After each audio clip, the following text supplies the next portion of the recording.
protein metabolism part 2. So today we discuss about the urea cycle and its metabolic disorder and other metabolism of protein. Urea cycle, which is occurred in presence of or after metabolic product of protein metabolism. Generally all the amino acids after metabolism it produce ammonia, and from the TCA cycle which produce the carbon dioxide. These are the two toxic material which is very toxic to the body.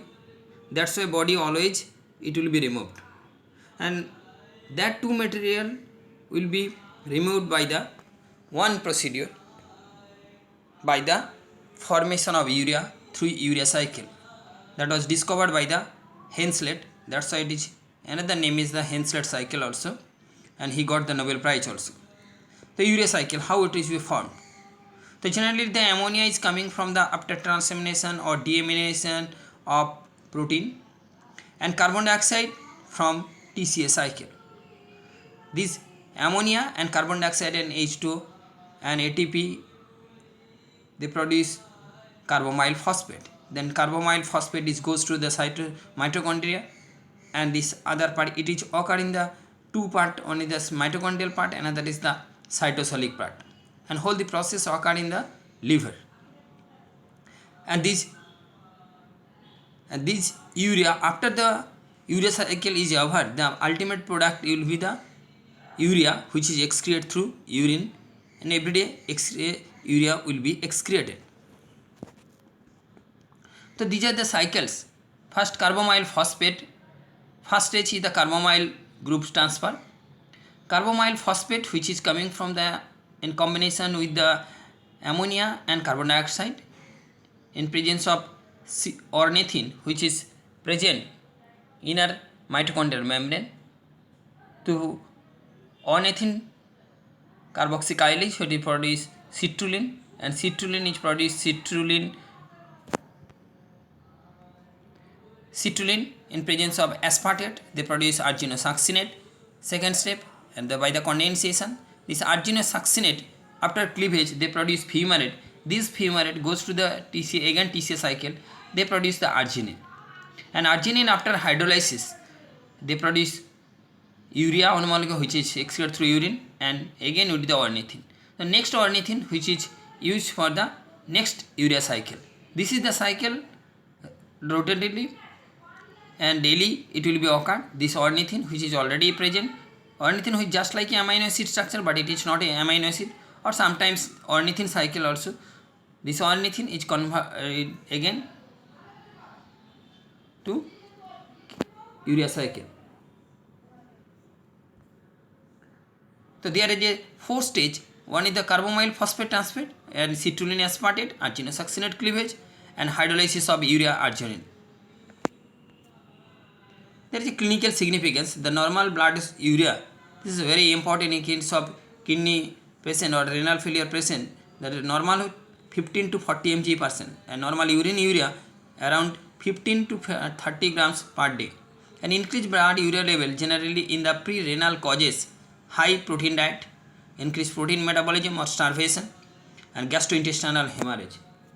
And in renal causes chronic renal failure, acute glomerulonephritis, and nephrosclerosis.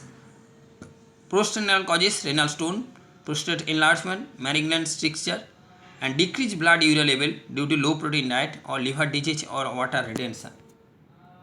The urea cycle, it is a link between the urea cycle as well as the TCA cycle. The fumarate from the urea cycle enter into the TCA cycle, and aspartate produced from the oxalate of the TCA cycle. These are the two entry point. It will be see it. These are the two entry point, oxaloacetate to the TCA cycle and fumarate to the urea cycle. That's why these two cycles process occur simultaneously. Amino acid carbon skeleton. Each 20 amino acid carbon skeleton undergo different degradation procedure. The 7 degradation product of pyruvate, acetyl CoA, acetoacetyl CoA, alpha ketoglutarate, succinyl CoA, fumarate, and oxaloacetate. And last four are the intermediate of the citric acid cycle. And these amino groups convert to the citric acid cycle intermediates that can serve as the glucose precursor for glucogenic amino acid. Glucogenic amino acid, that amino acid which produce glucose. And sometimes it's also ketogenic amino acid, that means that amino acid which produce the ketone. The ketogenic amino acid that produces the carbon content degraded product that causes the produce a ketone body. What are the carbon skeleton procedure? Amino acid and the carbon skeleton, there is a very good relation where the TCA cycle and produce the link between the TCA cycle as well as the amino acid. There is the first alanine, glycine, cysteine, serine and threonine and tryptophan. It converted to pyruvate to oxaloacetate. This oxaloacetate is excess, it is converted to glucose. And sometimes oxaloacetate is decreased, asparagine and aspartate which produce oxaloacetate. Tyrosine, phenylalanine, aspartate which produce fumarate. Another succinyl-CoA, it produce isoleucine from isoleucine, methionine and valine. Another is the pyruvate is excess, it is converted to acetyl-CoA. Then acetyl-CoA to alpha-ketoglutarate, and these acetyl-CoA coming from the another amino acid also. These are another amino acid, isoleucine, leucine, tryptophan, and this acetyl-CoA again it is converted into the acetyl-CoA or vice versa. And this acetyl-CoA also coming from the different amino acid like leucine, lysine, phenylalanine, tyrosine and tryptophan. And acetyl-CoA also ketone body. The ketone body which is ketone body. So there is a very good relation between the TCA cycle, that means carbohydrate metabolism or lipid metabolism, along with the protein metabolism. Actually all these food nutrient, carbohydrate, fat, protein are correlated, metabolized by the correlation. If it is a problem, if it is any problem, there is some metabolic disorder will be occur. Amino acid skeleton, which is another is the glycolysis intermediate, which produce 3-phosphoglycerate, serine, cysteine and glycine, pyruvate to alanine. And citric acid cycle intermediate, that means they are produced in between the citric acid, oxaloacetate to aspartate, take asparagine, alpha-ketoglutarate, glutamate, arginine, proline and glutamine. And essential amino acid phenylalanine and tyrosine.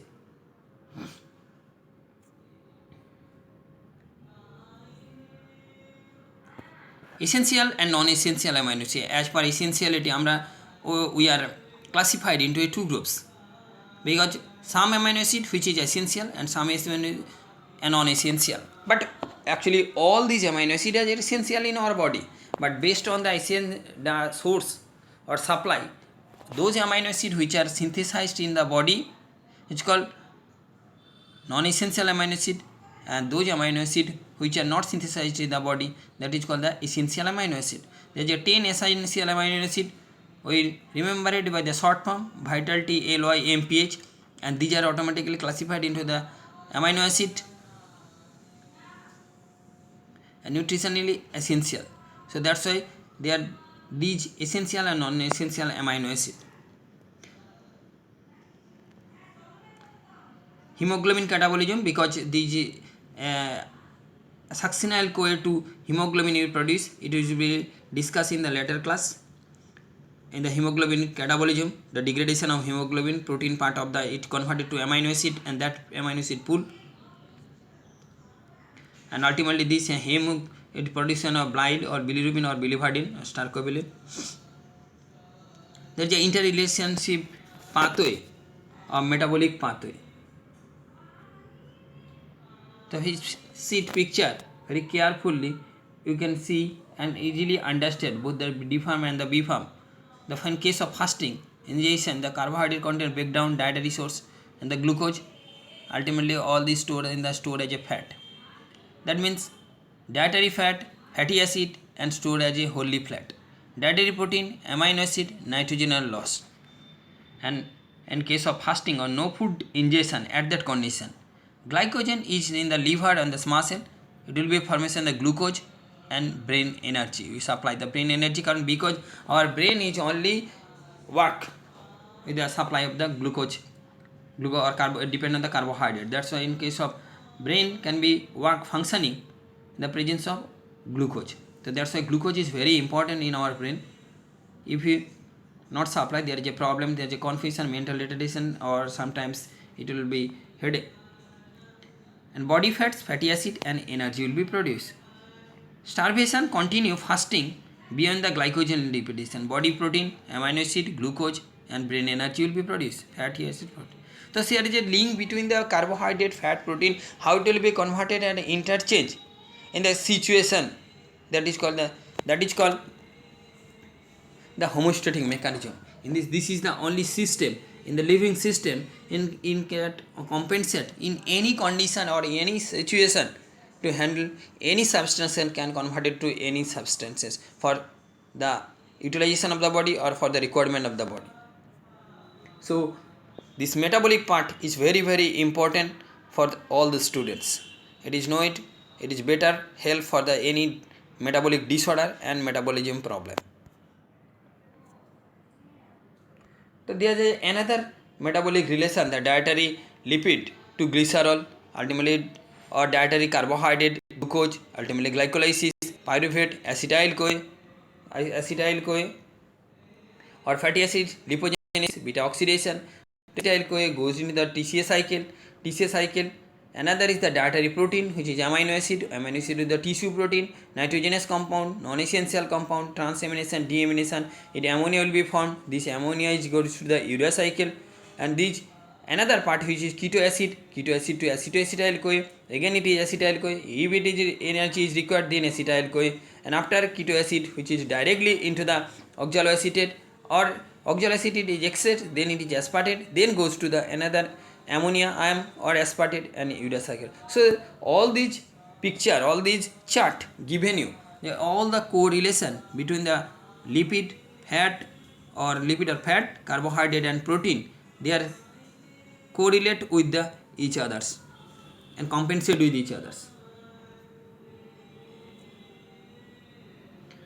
So another interrelationship metabolic pathway of this pathway, the dietary protein, amino acid, plasma glucose, amino acid, which is already discussed, and they form a anabolism, tissue protein will be produced, and deamination is excreted in the urea in the form of urine, and keto acid, carbonic acid, energy, metabolism pathway for the glucose and fatty acid. So there is just like an amino acid pool, and another is the ATP synthesis for the electron transport chain. We already discussed, but how in the case of ultimately all these carbohydrate and protein, carbohydrate, fat, protein, all is converted after metabolism by the TCA cycle, and after TCA cycle they produce FAD and NADH and carbon dioxide, and carbon dioxide is released, another is the ammonia is released. They are excreted through the form of urea by the urea cycle, but only gain is the NADH and FADH2.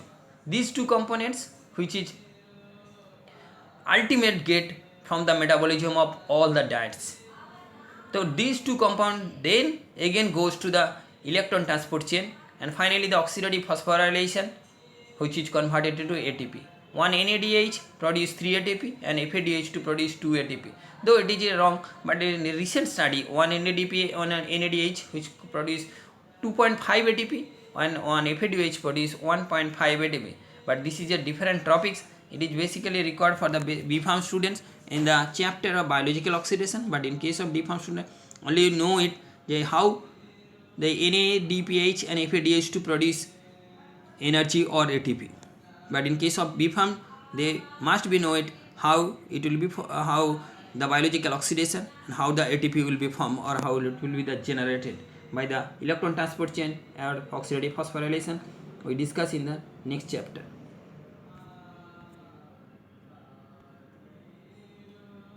Vitamin and protein metabolism.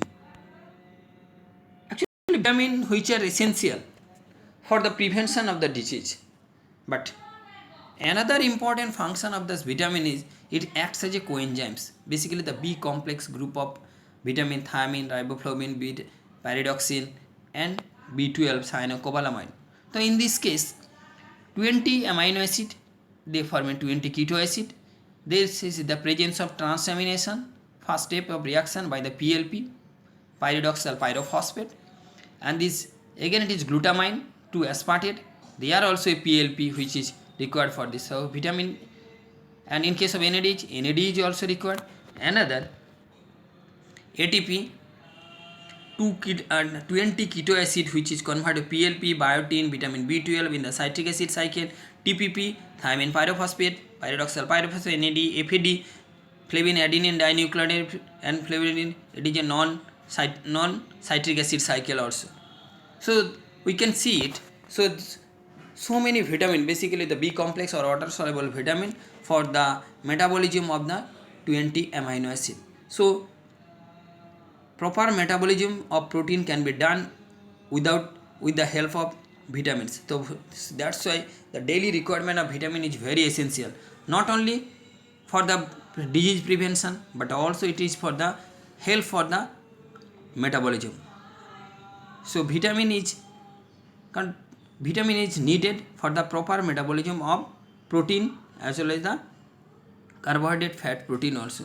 So vitamin, that's why their vitamin level is very important. So I recommended always as per guideline, as per your daily recommendation, vitamin will be take care.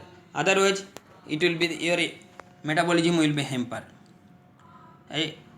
Another is no problem. So sometimes students also ask me, if the excess vitamin will be take, there is a problem. That's why I always remember, every day you take one Bicosol or vitamin B complex group of vitamin B complex. You take, because this vitamin, there is no problem, there is no chance of hypervitaminosis, because this is excess vitamin, because it is a water soluble vitamin. This excess vitamin which is solubilized in the water and it will be excreted through urine. So don't worry to take this vitamin every day, and there is no problem, but better it will be help for the metabolism.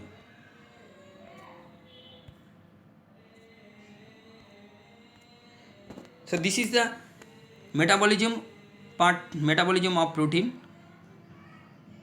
So thank you for listening this lecture patiently. If any question, please comment me in your comment box or ask me by the feedback procedure. And if you learn from this, if you understand it, please subscribe us and also like us if you really understand and really help for the student also. Thank you, my dear all the students.